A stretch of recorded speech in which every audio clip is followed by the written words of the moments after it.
اي راس عندك في طريقه بدون ما تتعب وتعور يدك وتضرب وتجيب مثلا نقول يد الهون. نقول الطريقه الثانيه، نقول بسم الله. ايوه هذا الراس. يا سلام. ناخذ مفتاحنا اللي هو الفك، هذا الفك. يا سلام. الفكين شايفين نفتحها كيف بالطريقه دي. يا سلام. صار معي هنا واحد مفتاحين الثاني.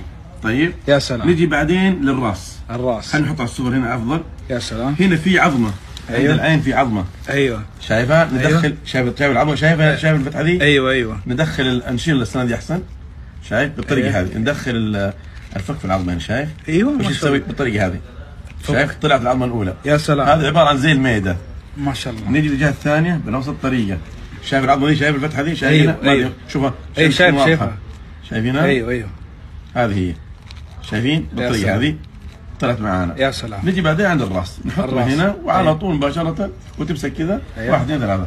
بسم الله الرحمن الرحيم. ما شاء الله. هذا الراس طلع معانا. ما شاء الله. نطلع اللي سخن لنا جنب وبالطريقه هذه اخوي عمار. ما شاء الله تبارك الله. ما شاء الله تبارك الله.